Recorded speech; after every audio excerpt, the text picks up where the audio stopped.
hadirin wal hadirat rahimakumullah. Syukur yang mendalam kepada Allah Ta'ala malam kini dengan izin beliau, dengan izin Allah, berikan kita kesehatan, diberikan kita kesempatan untuk memperingati Isra wal Mi'rajnya Rasulullah Sallallahu Alaihi Wasallam. Rutinitas kita sekali dalam setahun. Artinya Bapak Ibu, cerita ini tidak akan pernah bertukar. Ceritanya akan tetap itu juga, namun versi ustadznya yang menyampaikan dengan cara yang berbeda. Tentunya harapan kita dengan memperingati Isra wal Mi'raj ini bertambah iman, bertambah keyakinan, semakin kokoh akidah, semakin kuat tauhid, yang tentunya itulah pondasi pertama. Ndak adole yang minta-minta ke dukun, yang ndak adole do yang memaga-maga kebun sawitnya ke dukun, ndak adole do yang memintaan lakinya pitunduk. Jadi ini masalah akidah. Ketika seorang ibu datang ke Ambo Ustaz, tolong rukyah suami Ambo. Bago minta dirukyah suami ibu karena patang memintaannya pitunduk ke dukun. Bago permintaan suami ibu pitunduk ke dukun, pemain tangan Ustaz, penjudi, aco abi piti beli chief, sehingga didakwahi sekali dua kali tidak mempan. Akhirnya ada kawan menunjukkan mintaan pitunduk ke dukun. Setelah dimintaan pitunduk ke dukun, benar satu tunduknya laki kenya bapak ibu.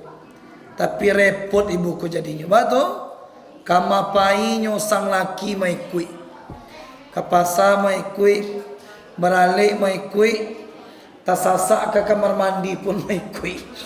Akhirnya setelah dirukyah, dimasukkan jin oleh si dukun, yang kita tahu datang ke dukun itu hukumnya syirik.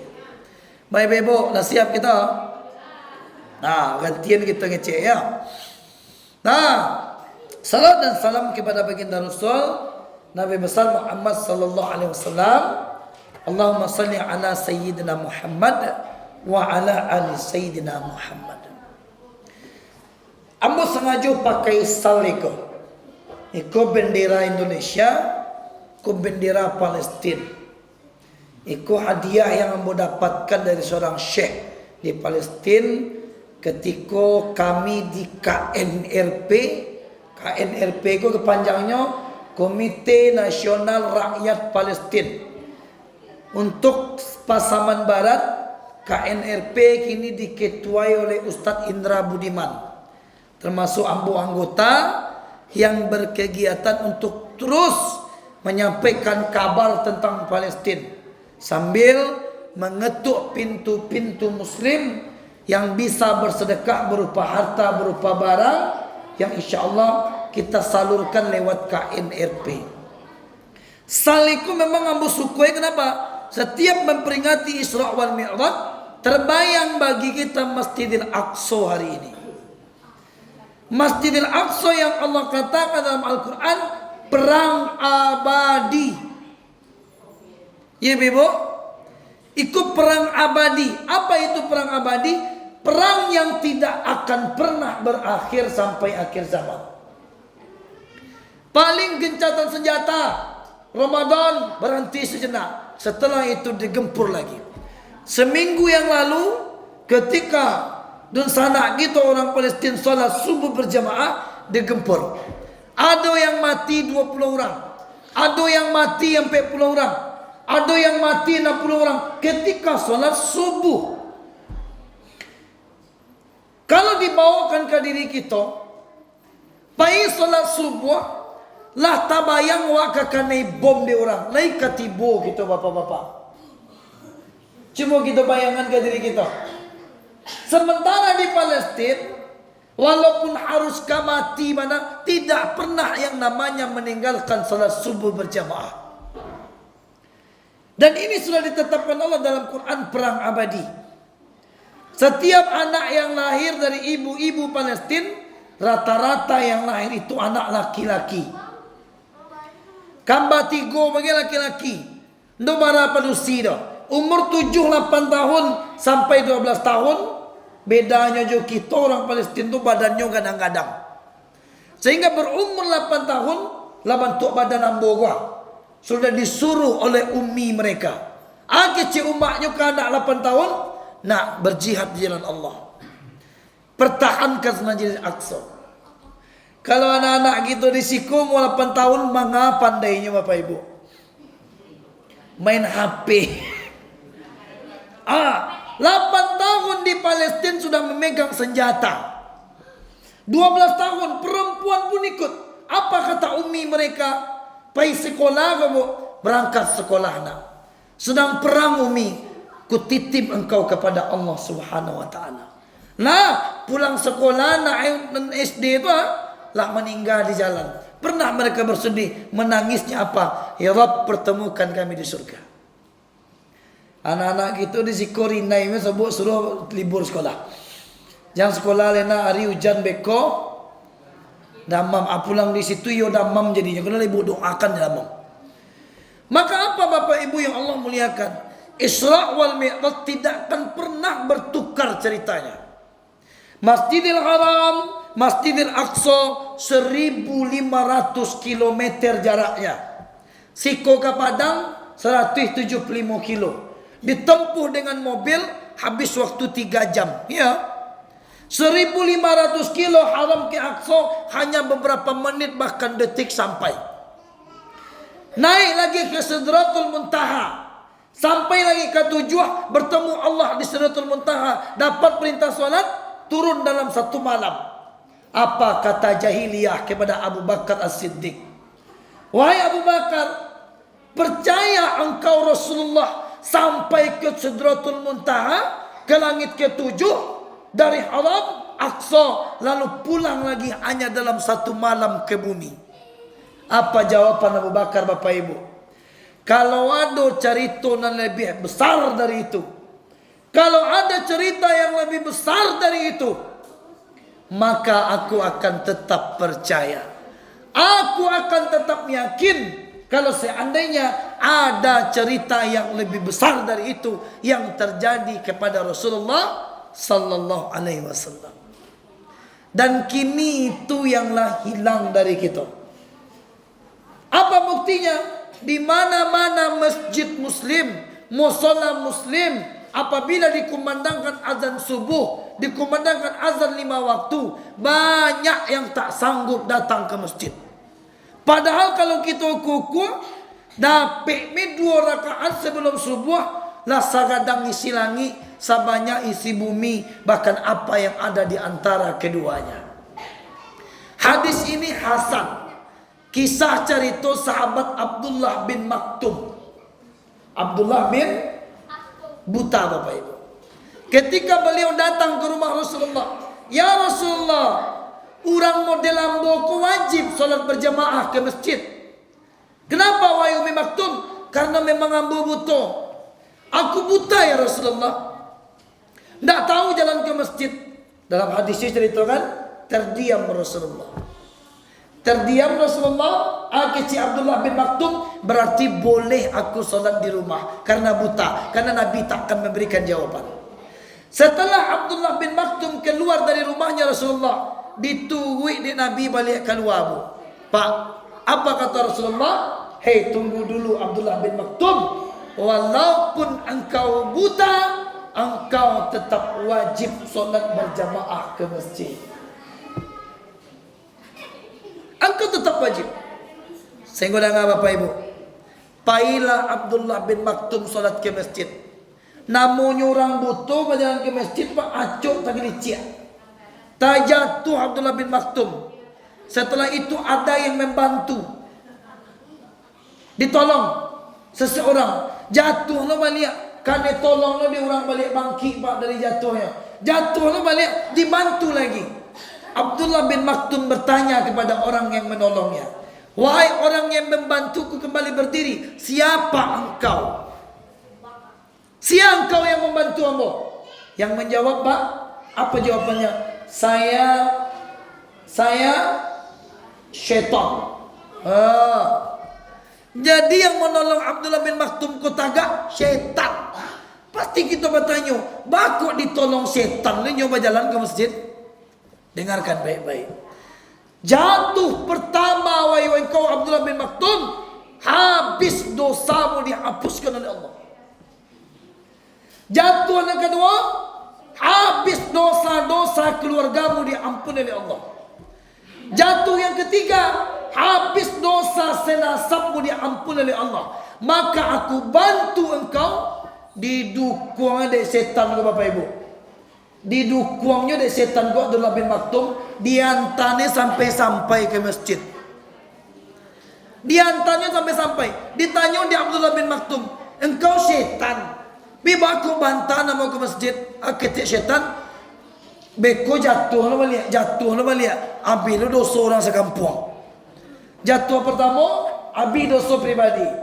Jatuh kedua, abi dosa keluarga. Jatuh ketiga, abi dosa senasab. Kok jatuh je balik?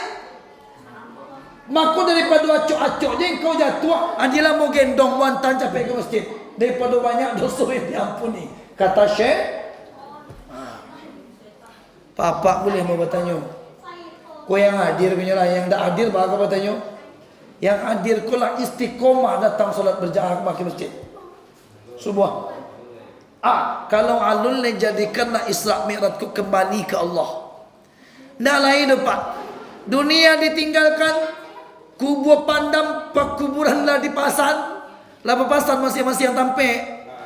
Alah. Ya mana lah kau? Nyok ini yang memasang bara kakak. Berapa kakak? Luas kuburan? Cukup untuk yang memesan? Nggak cukup dah. Apasan lah capek-capek. Daripada tak dapat berku tampik. Bu, apakah boleh kita memesan pandang kuburan gancak dipasang dari kini? Ambo lah mau sampaikan ke istri, kalau mau mati kuburkan di samping ayahmu di batang lingkit. Ambo kalau mau pasang takut Ustaz, tayo mati besoknya. Jangan takut mati.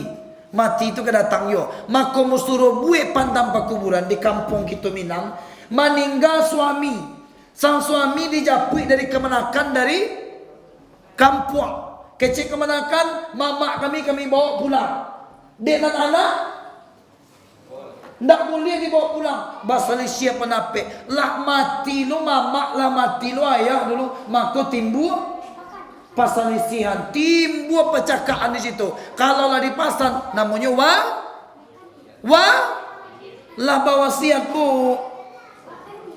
Di mati biswa. Itu dah kata Jawa itu dah. Dan kita pasang pandang pekuburan kau lah pasang tampek masing-masing yang ambo yang di bawah umpun jari yang tentu ambo. Ambo yang di bawah umpun kiambi itu pesan wasiat sehingga tadi tetap benar. Maka ikut masalah besar Abu Bakar menjawab, ambo percaya Bapak Ibu yang Allah muliakan, bukankah permintaan kita hidup di dunia itu tenang, bahagia, betul? Jangan kena salam buang, jangan kena stroke ni berfikir, hidup tu nyaman. Kalau memang itu permintaan kita bersama kepada Allah, jadikan Isra wal Mi'raj salah satunya apa? Makmurkan masjid. Ikhlas tu diukur dari berapa besar memakmurkan masjid. Tak bisa ikhlas tu diukur pakai. Dengar cerita bu. Amo dengar cerita. Seorang kiai punya dua murid kesayangan. Kiai ko punya pesantren, murid kesayangannya dua. Cik namanya Ali, cik namanya Umar. Kalau sambung Ali dan sang Ali lah tamai dari pesantren. Kerajonya po bakabun ubi. Setelah ubi dicabui, dipilihlah ubi yang paling rancak untuk diberikan kepada kiai. Lama masuk ubi ke ruang, bertamu ke pesantren. Assalamualaikum kiai. Salam. Siapa? Ali, muridmu. Masya Allah, murid kesayanganku. Apa yang kau bawa Ali? Membawa ubi wahai kiai, yang terbaik yang kuberikan kepadamu. Bapak Ibu, yang namanya kiai kan orang soleh. Kerja kiai, istriku, Ali bawakan kita ubi. Kira-kira apa yang bisa dibawa Ali pulang? Apa balik situ ya kau? Kata sang istri, Kemarin ada orang menyumbang seekor kambing untuk yayasan kita, tapi tidak terawat, tidak ada yang mau masih makan. Biarlah Ali bawa kambing itu pulang. Dibawa dia Ali kambing yang pulang, Pak. Tiba di jalan Basali si aja Umar. Ali dari mana? Pulang dari tempat kiai. Di mana pe kambing? Dia kiai. Kenapa kiai kasih kambing? Karena mau bawa ubi. Kata Umar, ubi saja dibawa dapat kambing. Kalau bawa yang lebih dari itu, dapat, kan dah ikhlas gitu tuh. Sehingga Umar pun berpikir macam pikiran gitu. Di balinya durian tigo kadang-kadang dibawa lo ke tempat kiai. Assalamualaikum kiai. Salam. Siapa? Umar, murid kesayanganmu. Kenapa datang? Rindu denganmu kiai. Apa yang kau bawa? 3 buah durian besar-besar. Ikhlas untukmu kiai. Oh, bahasa buik lo ikhlas ya. Kata sang kiai kepada istri, istriku, Umar datang lagi bawa durian 3 buah. Apa yang bisa dibawa Umar pulang? Dolai ini dah. Kambing yang tadi dibawa Ali. Kalaupun inyo mau pulang, ada ubi yang dibawa Ali tadi.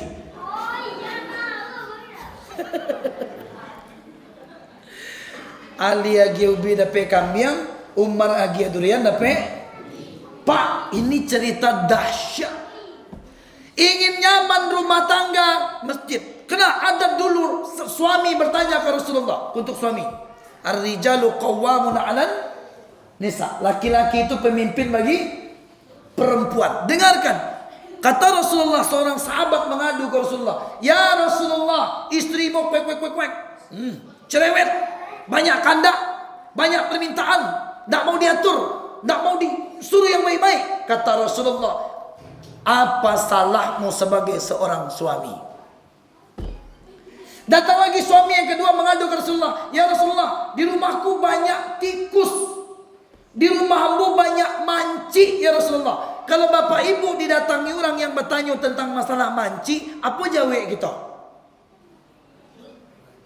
Pak pengurus, di rumahmu banyak manci, apa solusi? Apa kasih Pak pengurus? Racun manci itu. Nabi beda jawabannya. Apa salahmu sebagai seorang suami sehingga banyak tikus di rumahmu?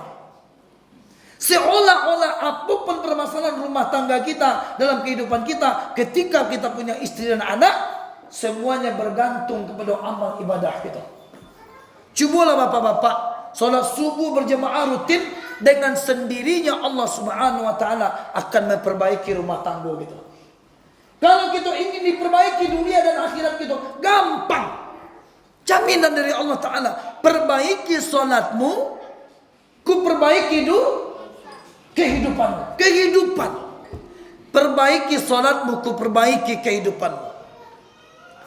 Maka itu tiangnya sadanya. Maka mereka yang ada di Siko tidak pernah meninggalkan solat subuh berjamaah dalam kondisi apapun, bagaimanapun, di bawah bom, di bawah desingan peluru, di bawah subhanallah bom-bom yang tidak jelas, mereka tetap datang subuh berjamaah. Mantan aja ke situ tuh. Mantan aja, tapi tidak pernah takut. Kenapa? Subhanallah, ketika mereka mati dalam keadaan salat berjamaah, maka ketika itu Allah Subhanahu wa taala menganggap mereka sebagai mati syahid. Apakah dia bawa, Bu? Habis. Tidak ada yang akan berbuah kebahagiaan apabila didasari cinta dunia. Tidak lain. Makanya cerita akidah, pernah dulu Rasulullah sallallahu alaihi wasallam berlayar di Laut Merah, laut sedang gilo, ombak besar, luar biasa, besar ombak. Tiba-tiba Nabi Muhammad sallallahu alaihi wasallam melumpek dari kapal, langsung terjun ke laut yang waktu itu laut begitu ganasnya. Apa yang terjadi Bapak Ibu? Sahabat-sahabat yang ikut berlayar dengan Rasulullah ikut lu melompek ke laut. Mau tanya Bapak Ibu, Mbo undang Bapak Ibu ke Sasak makan gratis. Ambo yang membayi. Setelah kita makan gratis sama-sama, Mbo ajak Bapak Ibu berlayar ke lautan Sasak. Tiba-tiba ketika ombak sedang menggilo, Ambo melompek ke laut. Kira-kira Bapak Ibu satu melompek ke laut. Bapak Dian memang mati seorangnya. Nggak akan ditolong sama dobo. Ini luar biasa. Ini ilustrasinya. Ketika Nabi melompat, sahabat melompat. Lawi gilo Pak, tipu di awak dulu. Coba bayangkan, bapak ibu hidup di zaman Rasulullah, diajak Nabi berlayar di atas kapal besar. Tiba-tiba kita bayangkan Nabi melompat. Kira-kira bapak ibu melompat enggak? Pak, melompat enggak Pak? Apa alasannya Pak? Enggak pandai berenang? Lah tuh, segala macam. Tapi bayangkan sahabat lihat Nabi melompat ke laut itu, melompat loh saudara. Lalu setelah itu Nabi berenang, naiknya ke kapal balik. Ditanya oleh Rasulullah, sahabat pun naik. Kenapa kalian melompat, kata Rasulullah. Bakok melompat kalian, kata Rasulullah. Apa jawabannya Pak? Sederhana saja. Karena engkau melompat ya Rasulullah. Karena engkau kick. Aduh. Ini yang susah nih Bapak Ibu. Jangan kedukun juga. Jangan berbuat syirik juga. Jangan melawan ke suami. Melawan juga. Yang bapak-bapak tuntun istri ke jalan yang benar. Yang bapak-bapak jangan judi online, main chief. Ternyata yang menang siapa? Bandar judi. Na'udzubillah, 6 miliar satu pagi. Buka rekening subuh 7 miliar. Balik chief. Lah dikontrol dari jarak jauh. Siapa yang menang? Nah tentu tuh ada kodenya tuh. Sekian banyak yang ikut judi online dikontrol dari Thailand. Ada Thailand judi bandar. Ada Ustaz Goh. Coba lihat Facebook Cino dan beliau bandar judi di Thailand. Apa katanya? Yang main judi lah dikontrol di komputer. Sianan kagiah manang sehari itu. Dan ketika kita menang, disitulah timbul berangan-angan karena pernah menang. Menang sekali, kalah 100 kali. Yang terbayang apa? Menangnya saja, tidak terbayang kalah. Akhirnya apa? Terjebak lagi dalam dosa besar. Oh, mau cari tuan melihat bagaimana tamsilan yang nampak di Isra Mi'raj ketika orang berenang di sungai. Ibu, berenang di sungai darah dan nanah. Sungai darah dan nanah berenang. Minum yo. Jibril, siapa dia itu? Siapa orang yang berenang di sungai darah? Pemakan riba. Karena ini apa ya? Bapak Ibu tahu Ustaz Abdul Somad? Tahu? Ditanya jamaah, Ustaz, saya melamar pekerjaan di suatu tempat. Yang pekerjaan yang ambo ramal itu bidang ambo. IP-mu ampe di bidang itu. Lalu ada satu orang lagi yang melamar yang dia bodoh. Dia tidak akan bisa melakukan pekerjaan itu. Kedua-dua kami sama dites Ustaz. Setelah dites lulus kedua-duanya. Setelah tes ada tes celepo tas. Diminta pitih kami masih yang 10 juta. Bolehkah saya membayar uang yang 10 juta itu Ustaz? Kecek yang bertanya. Kalau memang seandainya pekerjaan itu diberikan kepada orang yang tidak benar, yang bodoh tadi, lalu dimasukkan dia bekerja di tempat itu, akhirnya pekerjaan itu jadi hancur, perusahaan itu jadi hancur, sementara engkau punya kemampuan, engkau bisa melakukan pekerjaan itu, ketika dia minta 10 juta, silakan bayar 10 juta. Artinya apa? Bukan menyogok, tetapi sedang mengambil hak kita di situ. Saya mengambil hak awak. Daripada yang bingung masuk. Secara fikih masih boleh. Yang menerima pitih yang berdosa. Kita yang memberi, kalau dalam fikihnya sedang mengambil hak gitu. Daripada jatuh kepada orang yang tidak bertanggung. Lah, Ustaz, pertanyaan kedua. Bagaimana dengan PNS? Ada PNS itu? ASN ada? Mohon maaf. PNS ada? Bagaimana dengan PNS Ustaz yang SK-nya tergadai di bank? Tahu ya? Gimana? PNS yang menggadaikan SK-nya di bank, dia mengambil uang dengan SK itu. Apa kata beliau? Saya PNS. Kebetulan uasku dosen. Tidak pernah seumur hidup saya selama jadi PNS SK saya tergadai di bank. Secara tidak langsung hanya kecek kan, Siapa PNS yang menggadaikan SK-nya di bank, dia telah berbuat baranang langsung darah besok. Payah bu. Istiqomah itu sulit. A'udzu billahi minasyaitonir rajim. Fussilat ayat 30. Surat Fussilat ayat 30. Innal ladzina qalu rabbuna Allahu tsumma istaqamu. Siapa orang-orang yang mengatakan Tuhan kami Allah, kemudian istiqomah mereka dengan ucapan hanya Allah Tuhan, tidak akan riba, tidak akan syirik. Pak Ibu, mohon maaf, kalau ada di kampung-kampung kita, banda-banda, sungai-sungai, bamasuan lawak, namanya apa? Ikan larangan. Supaya jangan diciluk orang mapangan ikan larangan kau. Bau duah. Kok nyampang tak ciluk, orang lawak kau dia makan ni apa wui manggadang, manggambuang. Kok sampai mati orang yang memakan lawak kau siang nangguang dosa. Uang nama uduah.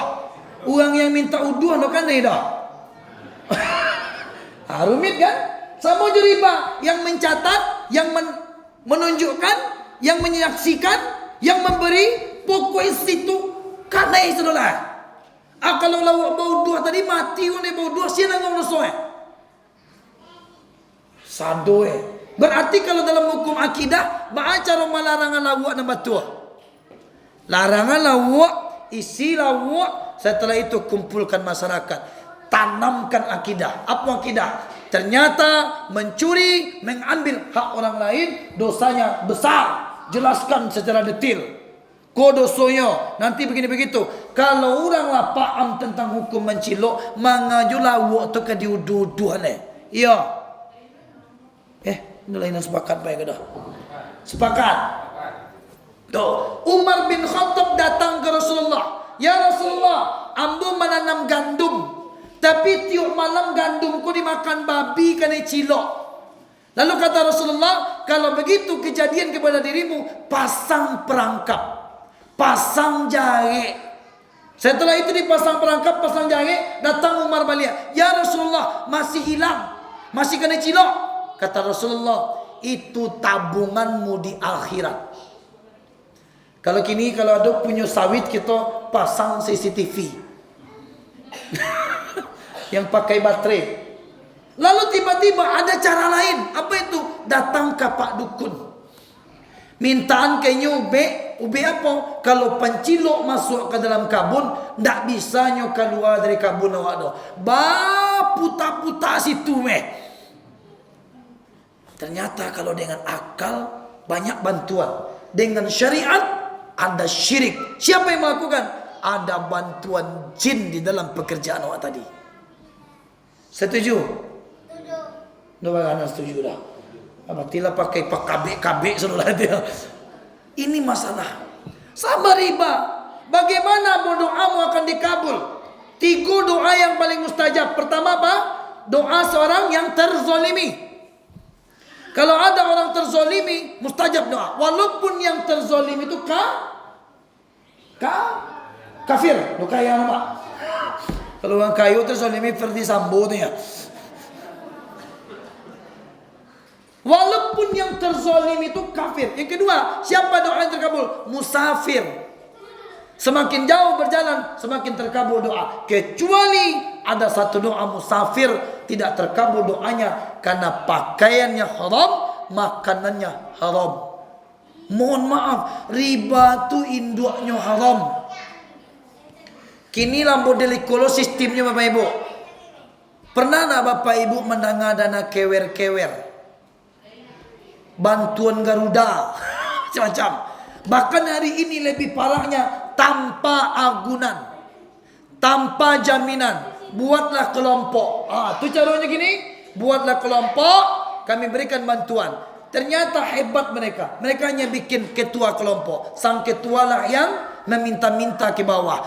anggota talambek membayi. Dengan cara itu mereka merusak ukhuwah gitu. Anggota ketua dengan anggota yang lain bercakap karena tidak jujur membayar daripada hutang. Awak nama gaduh sudah itu. Lalu bagaimana caranya? Ayat tadi. Innal ladzina qalu rabbunallahu tsumma istaqamu. Orang-orang yang mengatakan Tuhan kami adalah Allah. Tsumma istaqamu. Kemudian mereka istiqomah. Biarlah disabui orang bansai pada meminjam. Setuju? Biarlah tak raya potidoh, yang penting ridho Allah. Setuju? Biarlah, biar boleh. Biarlah tidak dipandang oleh manusia, asalkan dipandang oleh iya tuh. Kenapa? Tatanazzalu alaihimul malaikah. Tatanazzalu alaihimul malaikah. Kepada mereka malaikat-malaikat Allah turun. Diturunkan kepada mereka malaikat-malaikat Allah. Apa kata malaikat? Allah takhafu wa la tahzanu. Jangan kamu takut, jangan pula kamu bersedih hati. Kenapa? Wa absiru bil jannati allati kuntum tu'adun. Karena apapun yang tak kau dapatkan, semuanya akan diganti dengan surga yang terbaik. Surga yang terbaik. Biarlah miskin dunia terus kaya di akhirat. Kado. Terima kasih ya guys sudah mengunjungi channel kami dan menonton sampai akhir video. And don't forget to subscribe ya guys. Semoga video ini bermanfaat. Jangan lupa ya guys, please jangan lupa klik tombol subscribe guys, karena subscribe itu gratis, dan semoga yang sudah subscribe selalu mendapatkan rezeki yang berlimpah.